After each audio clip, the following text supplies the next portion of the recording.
السلام علیکم ورحمۃ اللہ وبرکاتہ۔ دوستو، سلطان صلاح الدین ایوبی علیہ الرحمہ کی زندگی کے سچے واقعات اور صلیبی جنگوں پر مشتمل ویڈیو سیریز کی تیسری ویڈیو کے ساتھ آپ کی خدمت میں حاضر ہوں۔ پچھلی ویڈیو میں آپ نے ملاحظہ کیا کہ کس طرح ناجی نے زکوئی کو سلطان صلاح الدین ایوبی کے قتل کے منصوبے کے لیے تیار کرنا شروع کیا۔ ادھر علی بن سفیان نے بھی اپنے طریقے سے ناجی کی نگرانی شروع کر دی اور اس کے ارد گرد اپنے جاسوسوں کا جال پھیلا دیا، اور اس پر سلطان صلاح الدین ایوبی کو مطلع کر دیا کہ میں نے اس کے ارد گرد اپنے جاسوسوں کی ایسی دیوار چن دی ہے جس کی آنکھیں بھی ہیں، کان بھی ہیں، اور یہ دیوار متحرک بھی ہے۔ یوں سمجھ لیں کہ میں نے اسے اپنے جاسوسی کے قلعے میں قید کر لیا ہے۔ صلاح الدین ایوبی کو علی بن سفیان پر اس قدر اعتماد تھا کہ اس سے اس کی درپردہ کارروائی کی تفصیل نہ پوچھی۔ علی نے اس سے پوچھا کہ مجھے معلوم ہوا ہے کہ ناجی آپ کو کسی جشن پر مدعو کرنا چاہتا ہے۔ اگر یہ بات درست ہے تو اس کی دعوت ابھی قبول نہ کیجیے گا، بلکہ اس وقت قبول کیجیے گا جب میں آپ کو بتاؤں گا۔ سلطان ایوبی اٹھا اور ہاتھ پیٹھ پیچھے رکھ کر ٹہلنے لگا۔ اس کی آہ نکل گئی۔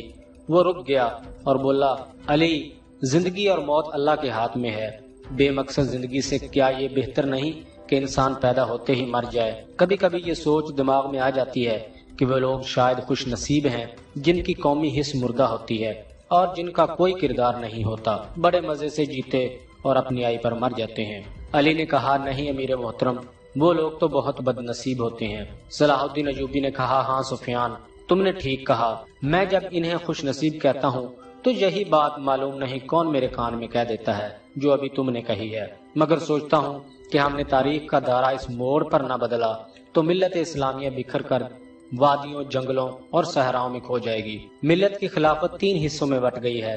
امیر منمانی کر رہے ہیں اور صلیبیوں کے اعلی کار بنتے جا رہے ہیں۔ مجھے یہ ڈر بھی محسوس ہونے لگا ہے کہ مسلمان اگر زندہ رہے تو وہ ہمیشہ صلیبیوں کے غلام اور اعلی کار رہیں گے۔ وہ اسی پہ خوش رہیں گے کہ زندہ ہیں، مگر قوم کی حیثیت سے وہ مردہ ہوں گے۔ ذرا نقشہ دیکھو علی، آدھی صدی میں دیکھو ہماری سلطنت کا نقشہ کتنا سکڑ گیا ہے۔ وہ خاموش ہو گیا، سر جھکا کر ٹہلنے لگا، پھر اچانک رکا اور سر کو جھٹک کر علی بن سفیان کو دیکھا اور کہنے لگا، جب تباہی اپنے اندر سے اٹھے تو اسے روکنا محال ہو جاتا ہے۔ اگر ہماری خلافت اور عمارتوں کا یہی حال رہا تو صلیبیوں کو ہم پر حملے کرنے کی ضرورت پیش نہیں آئے گی۔ وہ آگ جس میں ہم اپنا ایمان، اپنا کردار اور اپنی قومیت جلا رہے ہیں، اس میں صلیبی آہستہ آہستہ تیل ڈالتے رہیں گے۔ ان کی سازشیں ہمیں آپس میں لڑاتی رہیں گی۔ میں شاید اپنا عزم پورا نہ کر سکوں، میں شاید صلیبیوں سے شکست بھی کھا جاؤں، لیکن میں قوم کے نام ایک وصیت ضرور چھوڑنا چاہتا ہوں، اور وہ یہ ہے کہ کسی غیر مسلم پر کبھی بھروسہ نہ کرنا۔ ان کے خلاف لڑنا ہے تو لڑ کر مر جانا، مگر کسی کافر کے ساتھ، کسی غیر مسلم کے ساتھ کبھی سمجھوتا مت کرنا۔ علی بن سفیان نے کہا کہ آپ کا لہجہ تو یہ محسوس کروا رہا ہے جیسے آپ اپنے عزم سے مایوس ہو گئے ہیں۔ سلطان ایوبی نے کہا، نہیں علی، میں مایوس نہیں ہوں بلکہ جذباتی ہو گیا ہوں۔ تم ایسا کرو، میرا ایک حکم متعلقہ شعبے تک پہنچا دو کہ بھرتی تیز کر دی جائے، اور کوشش کرو کہ فوج کے لیے زیادہ سے زیادہ ایسے آدمی رکھو جو جنگ کا تجربہ حاصل کر چکے ہوں۔ ہمارے پاس اتنی لمبی تربیت کا وقت نہیں۔ بھرتی ہونے والوں کا مسلمان ہونا لازمی قرار دے دو، اور تم اپنے لیے ذہن نشین کر لو کہ ایسے جاسوسوں کا ایک دستہ تیار کرو جو دشمن کے علاقے میں جا کر جاسوسی بھی کریں اور شب خون بھی ماریں۔ یہ جہاں بازوں کا دستہ ہوگا، انہیں خصوصی تربیت دو، ان میں یہ صفات پیدا کرو کہ اونٹ کی طرح زیادہ سے زیادہ عرصہ پیاس برداشت کر سکیں، ان کی نظریں عقاب کی طرح تیز ہوں، ان میں صحرائی لومڑی کی مکاری ہو، اور وہ دشمن پر چیتے کی طرح جپٹنے کی مہارت، دلیری اور طاقت رکھتے ہوں، ان میں شراب، حشیش وغیرہ کی عادت نہ ہو، اور عورت کے لیے ان کے جذبات برف کی طرح ٹھنڈے ہوں۔ بھرتی تیز کر دو علی، اور یاد رکھو میں ہجوم کا قائل نہیں، مجھے لڑنے والوں کی ضرورت ہے، خواہ تعداد تھوڑی ہو لیکن ان میں قومی جذبہ ہو اور وہ میرے عزم کو سمجھتے ہوں۔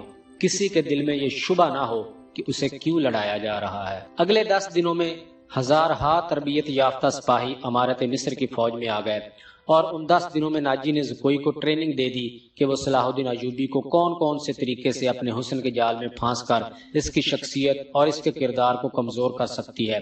ناجی کے ہمراز دوستوں نے زکوئی کو دیکھا تو انہوں نے بلا خوف تردد کہا کہ اس لڑکی کو مصر کے فرعون بھی دیکھ لیتے تو خدائی کے دعوے سے دستبردار ہو جاتے۔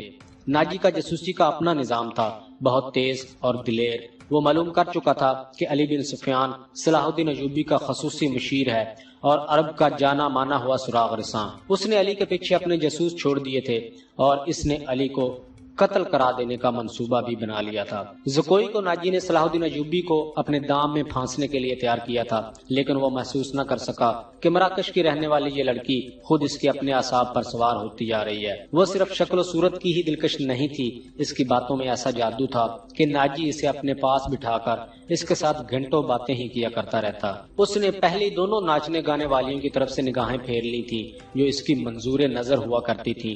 3-4 راتوں سے اس نے ان لڑکیوں کو اپنے کمرے میں نہیں بلایا تھا۔ ناجی سونے کے انڈے دینے والی مرغی تھی جو ان کے قبضے سے نکل کر زکوئی کی آغوش میں انڈے دینے لگی تھی۔ انہوں نے زکوئی کو راستے سے ہٹانے کی ترکیبیں سوچنی شروع کر دی۔ وہ آخر اس نتیجے پر پہنچی کہ اسے قتل کرا دیا جائے، مگر اسے قتل کرانا ممکن نظر نہیں آتا تھا کیونکہ ناجی نے اسے جو کمرہ دے رکھا تھا اس پر 2 محافظوں کا پہرا رہتا تھا۔ اس کے علاوہ یہ دونوں لڑکیاں اس مکان سے بلا اجازت باہر نہیں جا سکتی تھیں جو ناجی نے انہیں دے رکھا تھا۔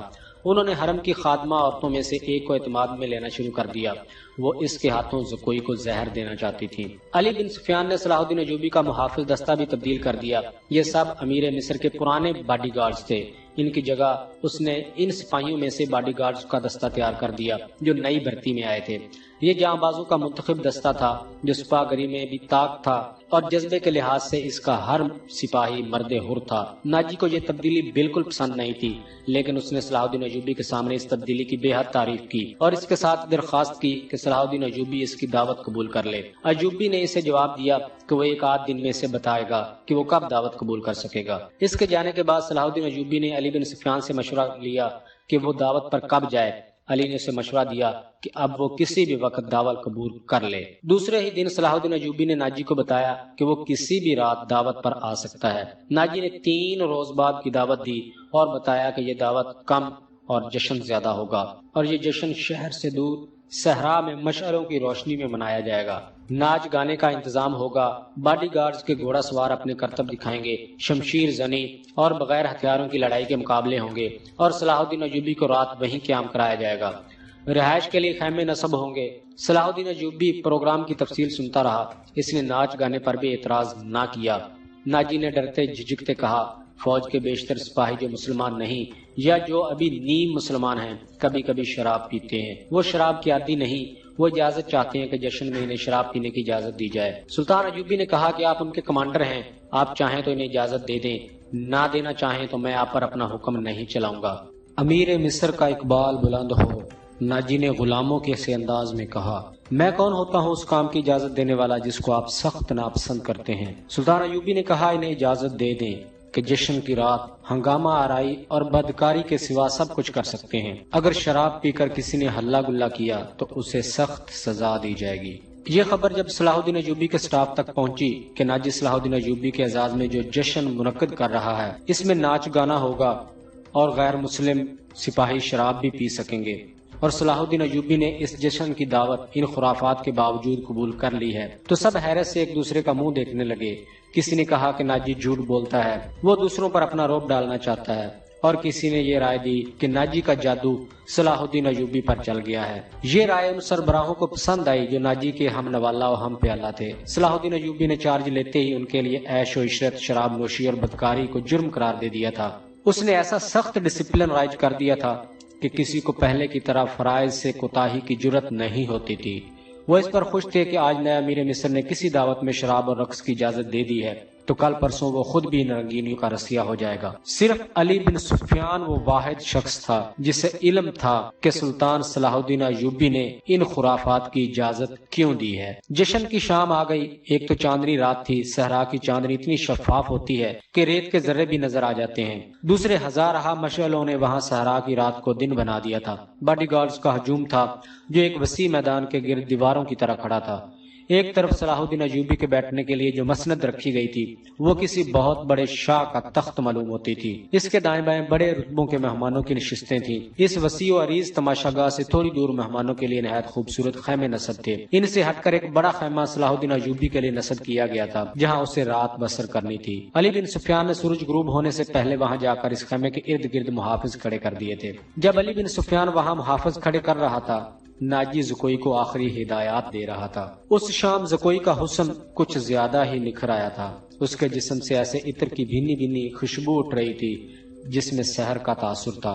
اس نے بال اریاں کندھوں پر پھیلا دیے تھے۔ سفید کندھوں پر سیاہی مائل بھورے بال زاہدوں کی نظروں کو گرفتار کرتے تھے۔ اس کا لباس اس قدر باریک تھا کہ اس کے جسم کے تمام نشیب و فراز صاف نظر آتے تھے۔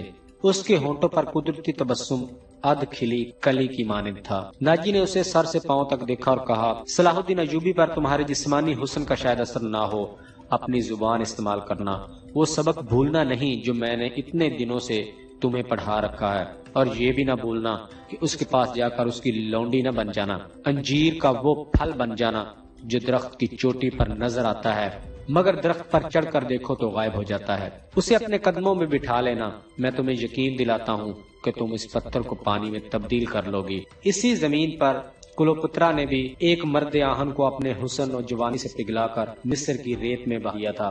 کلوپترا تم سے زیادہ خوبصورت نہیں تھی، میں نے تمہیں جو سبق دیے ہیں وہ کلوپترا کی چالیں تھیں، عورت کی یہ چالیں کبھی ناکام نہیں ہو سکتی۔ زکوئی مسکرا رہی تھی اور غور سے اس کی باتیں سن رہی تھی۔ مصر کی ریت نے کلوپترا کو حسین ناگن کی طرح جنم دیا تھا۔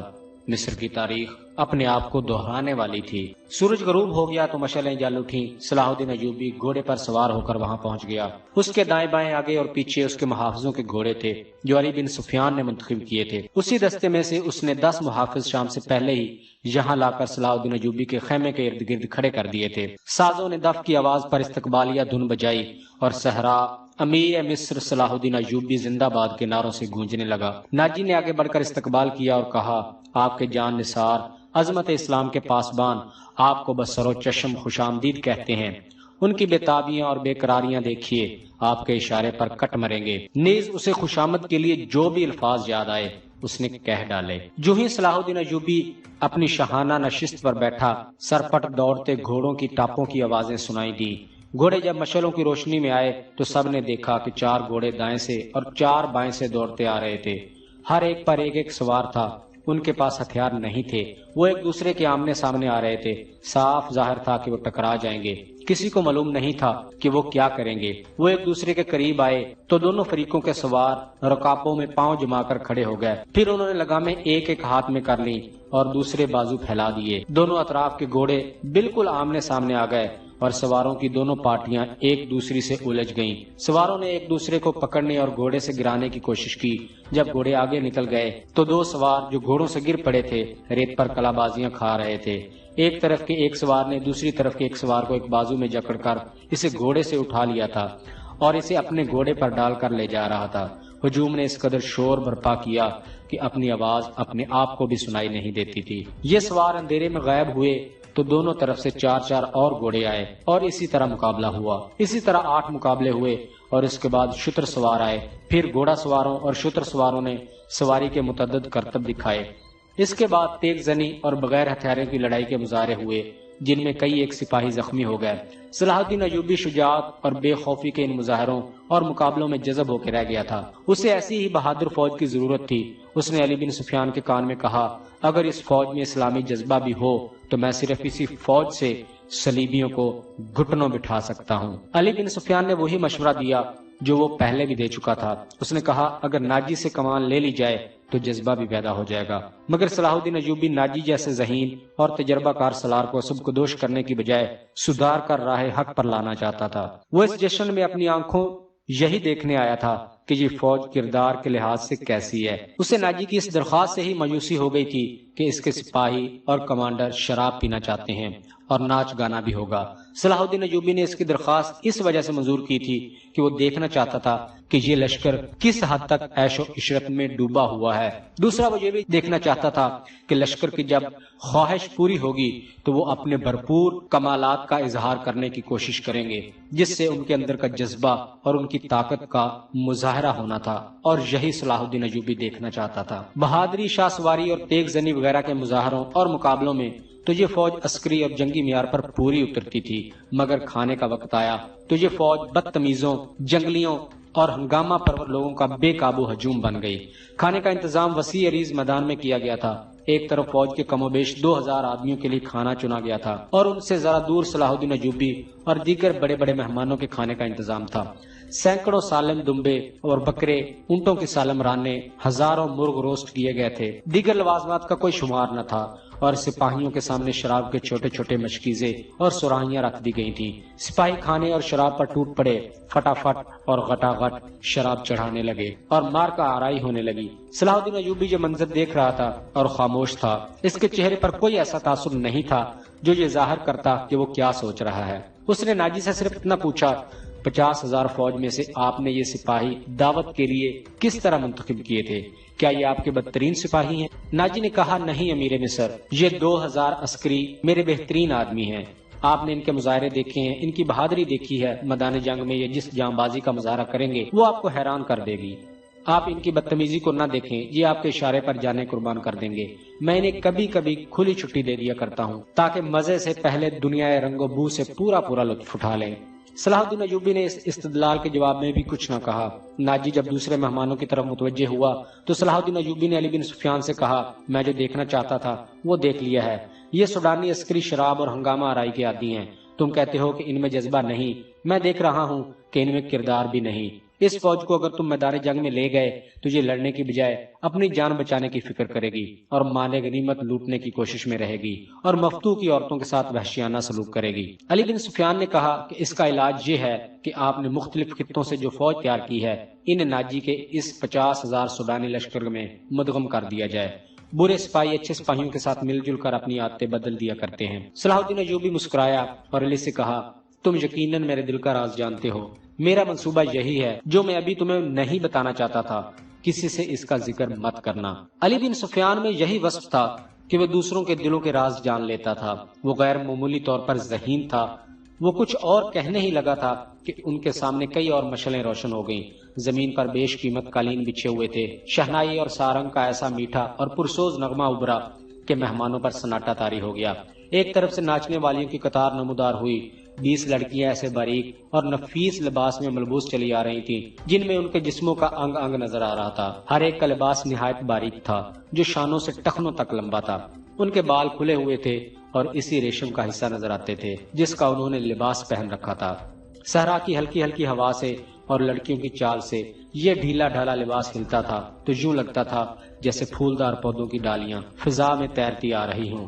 ہر ایک کے لباس کا رنگ جدا تھا، ہر ایک کی شکل و صورت ایک دوسری سے مختلف تھی، لیکن حسن اور جسم کی لچک میں سب ایک جیسی تھی۔ ان کے مرمری بازو اریاں تھے، وہ چلتی آ رہی تھی لیکن قدم اٹھتے نظر نہیں آتے تھے۔ وہ ہوا کی لہروں کی مانند آ رہی تھی۔ وہ نیم دائرے میں ہو کر رک گئیں۔ صلاح الدین ایوبی کی طرف منہ کر کے تعظیم کے لیے جھکیں۔ سب کے بال سرک کر شانوں پر آ گئے۔ سازندوں نے ان ریشمی بالوں اور جسموں کے جادو میں طلسم پیدا کر دیا۔ دو سیاہ فام دیو ہیکل حبشی جن کی کمر کے گرد چیتوں کی کھالیں تھیں ایک بڑا سا ٹوکرا اٹھائے تیز تیز قدم چلتے نظر آئے اور ٹوکرا لڑکیوں کے نیم دائرے کے سامنے رکھ دیا۔ ساز سپیروں کی بین کی دھن بجانے لگے۔ حبشی مست سانڈوں کی طرح پھنکارتے غائب ہو گئے۔ ٹوکرے میں سے ایک بہت بڑی کلی اوپر کو اٹھی اور پھول کی طرح کھل گئی۔ اس پھول میں سے ایک لڑکی کا چہرہ نمودار ہوا اور پھر وہ اوپر کو اٹھنے لگی۔ یوں لگتا تھا جیسے سرخ بادلوں میں سے چاند نکل آیا ہو۔ یہ لڑکی اس دنیا کی معلوم نہیں ہوتی تھی۔ اس کی مسکراہٹ بھی عرضی نہیں تھی۔ اس کے بالوں کی چمک بھی مصر کی کسی لڑکی کی چمک نہیں لگتی تھی۔ اور جب لڑکی نے پھول کی چوڑی پتیوں میں سے باہر قدم رکھا تو اس کے جسم کی لچک نے تماشائیوں کو مسحور کر کے رکھ دیا۔ علی بن سفیان نے صلاح الدین ایوبی کی طرف دیکھا۔ اس کے ہونٹوں پر مسکراہٹ تھی۔ صلاح الدین ایوبی نے مسکرا کر اس کے کان میں کہا، مجھے توقع نہیں تھی کہ یہ اتنی خوبصورت ہوگی۔ ناجی نے صلاح الدین ایوبی کے پاس آ کر کہا، امیر مصر کا اقبال بلند ہو۔ اس لڑکی کا نام زکوئی ہے۔ اسے میں نے آپ کی خاطر سکندریہ سے بلایا ہے۔ یہ پیشہ ور رقاصہ نہیں اور یہ عصمت فروش بھی نہیں۔ رقص سے اسے پیار ہے، شوقیہ ناچتی ہے، کسی محفل میں نہیں جاتی۔ میں اس کے باپ کو جانتا ہوں، ساحل پر مچھلیوں کا کاروبار کرتا ہے۔ یہ لڑکی آپ کی عقیدت مند ہے، آپ کو پیغمبر مانتی ہے۔ میں اتفاق سے اس کے گھر اس کے باپ سے ملنے گیا تو اس لڑکی نے استدعا کی کہ سنا ہے صلاح الدین ایوبی امیر مصر بن کے آئے ہیں، خدا کے نام پر مجھے ان سے ملوا دو۔ میرے پاس اپنی جان اور رقص کے سوا کچھ بھی نہیں جو میں اس عظیم ہستی کے قدموں میں پیش کروں۔ قابل صد احترام امیر، میں نے آپ سے رقص و سرور کی اجازت اس لیے مانگی تھی کہ اس لڑکی کو میں آپ کے حضور پیش کرنا چاہتا تھا۔ صلاح الدین ایوبی نے کہا کہ آپ نے اسے بتایا تھا کہ میں اپنے سامنے کسی لڑکی کو رقص اور عریانی کی حالت میں نہیں دیکھ سکتا۔ یہ لڑکیاں ایسے لباسوں میں ملبوس ہیں کہ بالکل ننگی نظر آ رہی ہیں۔ ناجی نے خسیانہ ہو کے جواب دیا، عالی مقام، میں نے بتایا تھا کہ امیر مصر رقص کو ناپسند فرماتے ہیں، لیکن یہ کہتی تھی کہ وہ میرا رقص پسند کریں گے کیونکہ میرے رقص میں دعوت گناہ نہیں، یہ ایک باعصمت لڑکی کا رقص ہوگا۔ میں ایوبی کے حضور اپنا جسم نہیں، اپنا فن پیش کروں گی۔ اگر میں مرد ہوتی تو ایوبی کی جان کی حفاظت کے لیے اس کے محافظ دستے میں شامل ہو جاتی۔ صلاح الدین ایوبی نے پوچھا، آپ کہنا کیا چاہتے ہیں؟ اس لڑکی کو اپنے پاس بلا کر اسے خراج تحسین پیش کروں کہ تم اپنے جسم کو ہزاروں مردوں کے سامنے عریاں کر کے بہت اچھا ناچتی ہو، اسے اس پر شاباش کہوں کہ اس میں مردوں کے جنسی جذبات بھڑکانے میں خوب مہارت حاصل کی ہے؟ ناجی نے کہا، نہیں امیر مصر، میں اسے اس وعدے پر جہاں لایا ہوں کہ آپ اسے شرف بازیابی بخشیں گے۔ یہ بڑی دور سے اسی امید پر آئی ہے۔ ذرا دیکھیے، اس کے رقص میں پیشہ ورانہ تاثر نہیں، خود سپردگی ہے۔ دیکھیے وہ آپ کو کیسی نظروں سے دیکھ رہی ہے۔ بے شک عبادت صرف اللہ کی جاتی ہے، لیکن یہ رقص کی اداؤں سے، عقیدت سے، مخمور نگاہوں سے آپ کی عبادت کر رہی ہے۔ آپ اسے اپنے خیمے میں آنے کی اجازت دے دیں، تھوڑی سی دیر کے لیے ہی صحیح۔ اسے مستقبل کی وہ ماں سمجھیں جس کی کوکھ سے اسلام کی پاسبانی کے لیے جانباز جنم لیں گے۔ یہ اپنے بچوں کو بڑے فخر سے بتایا کرے گی کہ میں نے صلاح الدین ایوبی سے تنہائی میں باتیں کرنے کا شرف حاصل کیا تھا۔ ناجی نے اپنے زعم میں نہایت پر اثر الفاظ اور جذباتی لب و لہجے میں صلاح الدین ایوبی سے منوا لیا کہ یہ لڑکی جسے اس نے ایک بردہ فروش سے خریدا تھا، شریف باپ کی بیٹی ہے، با عصمت ہے، نیک ہے۔ اس نے صلاح الدین ایوبی سے کہلوا لیا کہ اچھا، اسے میرے خیمے میں بھیج دینا۔ زکوئی نہایت آہستہ آہستہ جسم کو بل دیتی اور بار بار صلاح الدین ایوبی کی طرف دیکھ کر مسکراتی تھی۔ باقی لڑکیاں اس کے گرد تتلیوں کی طرح اڑ رہی تھیں۔ یہ اچھل کود والا رقص نہیں تھا۔ مشلوں کی روشنی میں کبھی تو یوں لگتا تھا جیسے ہلکے نیلے شفاف پانی میں جل پریاں تیر رہی ہوں۔ چاندنی کا اپنا ایک تاثر تھا۔ صلاح الدین ایوبی کا متعلق کوئی نہیں بتا سکتا کہ وہ اس وقت چپ چاپ بیٹھا کیا سوچ رہا تھا۔ ناجی کے سپاہی جو شراب پی کر ہنگامہ برپا کر رہے تھے، وہ بھی جیسے مر گئے تھے۔ زمین اور آسمان پر وجد طاری تھا۔ ناجی اپنی کامیابی پر بے حد مسرور تھا اور رات گزرتی جا رہی تھی۔